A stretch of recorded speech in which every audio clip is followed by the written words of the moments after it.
11th admission 2025-26 तर site सुरू झालेली आहे। साईटवर संपूर्ण नोटिफिकेशन आलेलं आहे आणि आपण सुद्धा आपल्या चॅनलवर संपूर्ण अपडेट दिलेले आहे।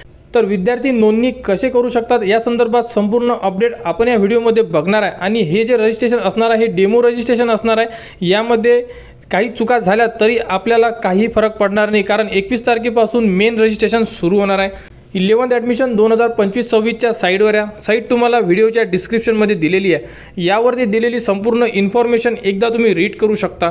त्यानंतर राईट साईडला न्यू रजिस्ट्रेशनचं ऑप्शन आहे, तिथे रजिस्ट्रेशनला क्लिक करा। त्यानंतर अशा प्रकारे तुम्हाला संपूर्ण ऑप्शन दिसून पडेल। जर तुम्ही महाराष्ट्रामधून जर तुमची 10वी केली असेल तर तुम्हाला 1 नंबरचा ऑप्शन घ्यायचा आहे आणि महाराष्ट्र बाहेरून असेल तर तुम्हाला 2 नंबरचा ऑप्शन घ्यायचा आहे, म्हणजे आउटसाइड महाराष्ट्र स्टेट म्हणून। त्यानंतर तुम्ही फ्रेशर आहे, रिपीटर आहे की प्रिव्हियस पास आहे, म्हणजे या अगोदर जर तुम्ही कधी पास झाले असेल, तुम्हाला आता 11वी 12वी करायची असेल तर तुम्ही यामधलं प्रिव्हियस पास ऑप्शन घेऊ शकता। आणि यावर्षी जर पास झालेले असेल तर फ्रेशर ऑप्शनला क्लिक करा। त्यानंतर तुमचे बोर्ड कोणते आहे, महाराष्ट्र स्टेट बोर्ड असेल तर 1 नंबर, CBSEला 2 नंबर आणि बाकी बोर्डचं ऑप्शनसुद्धा यामध्ये दिलेलं आहे, त्याप्रकारे तुम्ही सिलेक्ट करू शकता। त्यानंतर तुम्हाला 10वीची इन्फॉर्मेशन मागण्यात आलेली आहे। 10वीची इन्फॉर्मेशन टाका, आईचे नाव टाका आणि व्हेरीफाय नंबरला क्लिक करा। तुमची जे नाव आहे आणि तुमचे संपूर्ण इन्फॉर्मेशन त्यावरती येऊन पडेल, मोबाईल नंबर आणि त्यानंतर तुम्हाला एक सिक्युरिटी क्वेश्चनसुद्धा चूज करायचा आहे। कोणताही क्वेश्चन सिलेक्ट करा, त्यानंतर त्यामध्ये एक ॲन्सर द्यायचा आहे, तुम्हाला ॲन्सर द्या। आणि त्यानंतर तुम्हाला 10वीचा जो नंबर टाकला आणि तुम्ही जर आईचे नाव टाकले तुम्हाला ओरिजिनल नाव आणि संपूर्ण माहिती दिसेल, तर त्याला तुम्हाला ओके करायचं। त्यानंतर तुम्हाला एक पासवर्ड सेट करायचा। पासवर्ड असा सेट करा की तो तुमच्या लक्षात राहणार, कारण पासवर्ड आपल्याला लॉग इन करायला लागणार आहे। आणि त्यानंतर तुम्हाला जो तुम्ही mobile number email I D टाकणार आहे तो सुद्धा तुम्हाला अचूक असणं गरजेचं आहे, कारण की तुम्हाला मेल मेसेज येणार आहे त्यामुळे। तर या पेजवर दिलेली संपूर्ण इन्फॉर्मेशन टाका, खाली दिलेला कॅप्चा टाका आणि संपूर्ण इन्फॉर्मेशन व्यवस्थित आहे का चेक करा। जर व्यवस्थित असेल तर तुम्ही रजिस्टरचं ऑप्शन दिलेलं आहे, रजिस्टर ऑप्शनला क्लिक करू शकता आणि त्यानंतर तुमचं रजिस्ट्रेशन कंप्लीट होऊन जाणार। रजिस्ट्रेशन कंप्लीट झाल्यानंतर तुम्हाला मेसेज येणार, मेसेजमध्ये तुम्हाला एक रजिस्ट्रेशन नंबर आता स्क्रीनवर सुद्धा येऊ शकतो तुम्हाला, तो सुद्धा तुम्ही कॉपी करू शकता किंवा तुमच्या मेसेज बॉक्समध्ये सुद्धा तुम्हाला ID आणि पासवर्ड आलेला असेल, तुम्ही एकदा चेक करा। तो ID आणि पासवर्ड टाकून तुम्हाला लॉग इन करायचा आहे। लॉग इन करून तुम्हाला संपूर्ण जो फॉर्म आहे हा फिल करून घ्यायचा आहे। तर बघू शकता स्क्रीनवर तुम्हाला एक मेसेज आलेला आहे, त्यामध्ये रजिस्ट्रेशन ID दिलेला आहे। हा रजिस्ट्रेशन ID तुम्ही कॉपी करा किंवा तुम्हाला मेसेज आला का हा सुद्धा तुम्ही बघू शकता, तुमच्या मोबाईलमध्ये मेसेजसुद्धा आलेला असेल, फक्त मोबाईल नंबर व्यवस्थित असणं गरजेचं आहे। त्यानंतर प्रोसीड टू लॉग इनला क्लिक करा, म्हणजे आपल्याला ID आणि पासवर्ड टाकून आपण आता लॉग इन करणार आहे। बघू शकता लॉग इनची विंडो आलेली आहे। यामध्ये ID टाका जो तुम्हाला मिळालेला आहे, त्यानंतर तुम्ही जो पासवर्ड सेट केलेला आहे तो पासवर्ड टाका, खाली दिलेला कॅप्चा टाका आणि लॉग इनला क्लिक करा, म्हणजे आपण आपल्या प्रोफाईलमध्ये इन्सर्ट होणार। बघू शकता लॉग इन केल्यानंतर तुम्हाला तुमची संपूर्ण माहिती दिसून पडेल। यामध्ये तुमचं नाव संपूर्ण ऑप्शन तुम्हाला दिसून पडेल। त्यानंतर लेफ्ट साईडला पार्ट 1चं ऑप्शन दिलेलं आहे, ॲप्लिकेशन फॉर्म, तिथे क्लिक करायचं आहे। तिथे क्लिक केल्यानंतर रजिस्ट्रेशन डिटेल्सला जर क्लिक केलं तरीच चालेल। यामध्ये तुम्हाला सुद्धा जो आपण आता रजिस्ट्रेशन केलेलं आहे तो रजिस्ट्रेशनचा संपूर्ण फॉर्म दिसून पडेल। यामध्ये जर तुम्हाला कुठे काही चेंजेस करायचे असेल तर तुम्ही करू शकता आणि त्यानंतर जर सर्व ओके असेल तर सेव्ह करा।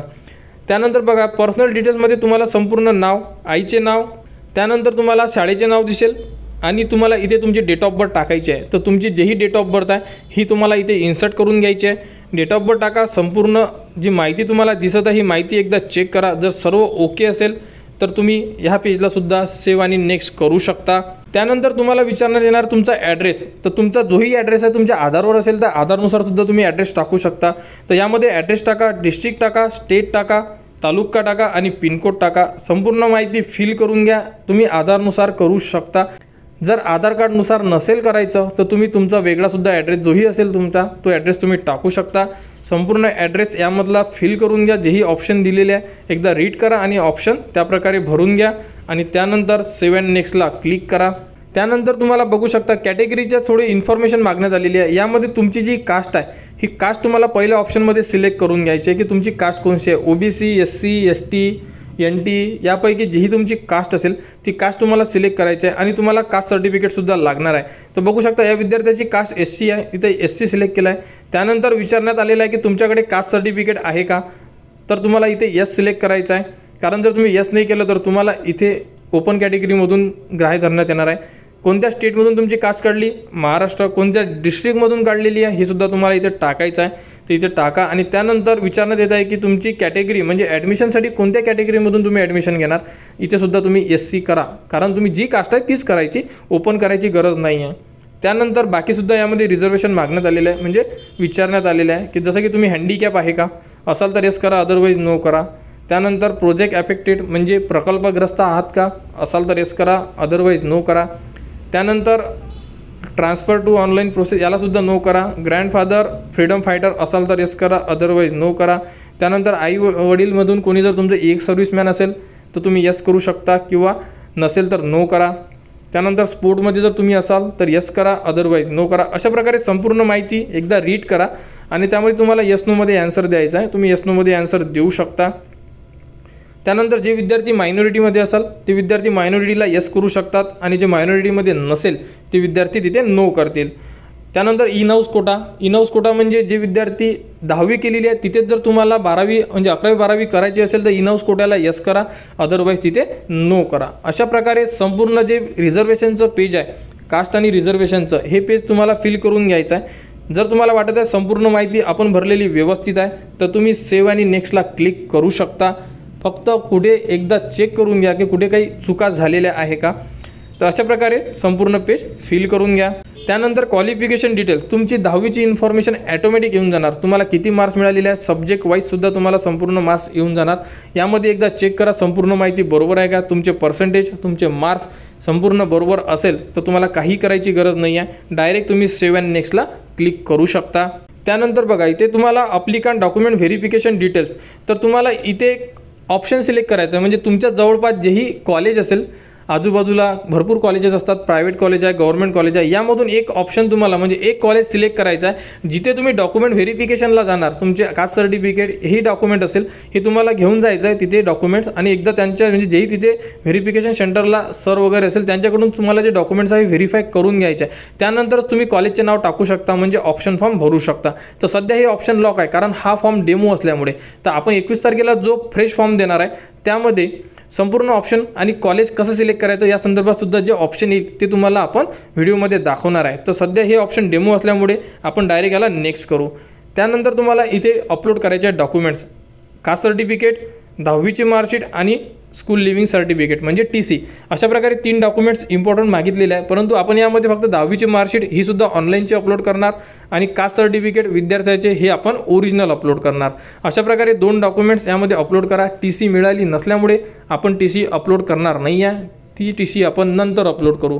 तर अशा प्रकारे डॉक्युमेंट्स अपलोड करा आणि त्यानंतर सेव्ह अँड नेक्स्टला क्लिक करा. डॉक्युमेंट तुमचे PDF इमेज चालून जाणार, फक्त 1 MBच्या खाली असणं गरजेचं आहे आणि डॉक्युमेंट हे क्लिअर असले पाहिजे म्हणजे डॉक्युमेंट्स तुमचे ब्लर नको. डॉक्युमेंट्स अपलोड करा आणि सेव्ह अँड नेक्स्टला क्लिक करा. त्यानंतर बघू शकता कास्टवाल्यांना 100 रुपये चालान आहे तर चालानसुद्धा पेड करायचं आहे. यावरती तुम्हाला संपूर्ण माहिती दिसून पडेल. त्यानंतर proceed to pay admission processing फीचं ऑप्शन दिलेलं असेल तिथे तुम्हाला क्लिक करायचं आहे आणि तुम्हाला 100 रुपये चालान फोनपेद्वारे तुम्ही पेड करू शकता. परंतु या फॉर्ममध्ये तुम्हाला चालान पेड करायची गरज नाही आहे कारण हा फॉर्म डेमो आहे. 21 तारखेला आपल्याला सेम प्रोसेस राहणार आहे, फक्त त्यामध्ये जे पेमेंट वगैरे करायचं आहे ते पेमेंट करायचं काम पडू शकते. तर यामध्ये ट्रान्झॅक्शन ID दिलेली आहे परंतु हे सर्व फेक ट्रान्झॅक्शन ID आहे. त्यानंतर इथं पे करा. पे केल्यानंतर बघू शकता तुम्हाला डायरेक्टली पेमेंट सक्सेसफुल येऊन जाणार. बघू शकता सक्सेसफुल आलेला आहे.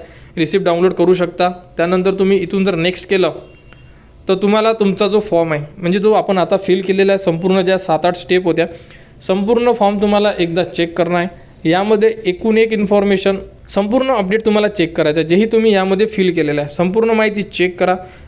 जर कुठे मिस्टेक असेल तर तुम्ही आता बॅक जाऊन एडिट करू शकता आणि जर तुम्हाला असं वाटत आहे की संपूर्ण फॉर्म आपला ओके आहे बरोबर आहे तर सर्वात खाली तुम्हाला लॉक अप्लिकेशन फॉर्मचं ऑप्शन येणार. तर लॉक अप्लिकेशन फॉर्म केल्यानंतर तुमचा फॉर्म एडिट होणार नाही आणि जे सेंटर तुम्ही चूज करणार त्या सेंटरला जाऊन तुम्हाला व्हिजिट करायची, त्यांच्याकडून तुमचा फॉर्म व्हेरीफाय करून घ्यायचा आणि परत लॉग इन करून तुम्हाला कॉलेजचे नाव इन्सर्ट करायचे. तर हे 21 तारखेनंतर सुरू होणार आहे. तर या प्रकारे तुम्ही तुमचे फॉर्म फिल करून घ्या आणि फॉर्म लॉक झाल्यानंतर फॉर्म एडिट होणार नाही आहे. अशा प्रकारे तुम्ही तुमचा फॉर्म फिल करू शकता सेम प्रोसेसनी. तर लवकरात लवकर आपले डेमो रजिस्ट्रेशन कंप्लीट करून घ्या आणि डेमो रजिस्ट्रेशन कंप्लीट केल्यामुळे तुम्हाला कॉन्फिडन्स येणार 21 तारखेचा जो ओरिजिनल फॉर्म आपण फिल करू त्यामध्ये. म्हणून सर्व विद्यार्थ्यांनी डेमो रजिस्ट्रेशन भरावे एकदा तरी, जेणेकरून तुम्हाला मेन रजिस्ट्रेशनमध्ये कोणतीही अडचण जाणार नाही आणि 11th ॲडमिशन 2025-26साठी संपूर्ण अपडेट वेळोवेळी आपल्या चॅनलवर देणे सुरू आहे। आजसुद्धा जो टाईम टेबल आला आहे तो टाईम टेबलसुद्धा तुम्हाला देण्यात आलेला आहे, डेमो रजिस्ट्रेशनसुद्धा देण्यात येत आहे। तर यानंतरच्या जेही अपडेट असेल त्या अपडेट तुम्हाला आपल्या चॅनलवर देण्यात येणार। त्यासाठी आपल्या चॅनलच्या कनेक्टमध्ये राहा, चॅनलला सबस्क्राईब करा, जेणेकरून संपूर्ण अपडेट तुमच्यापर्यंत पोहोचल्या पाहिजे। आणि 11th ॲडमिशन प्रोसेससाठी आपल्या चॅनलच्या कनेक्टमध्ये राहा।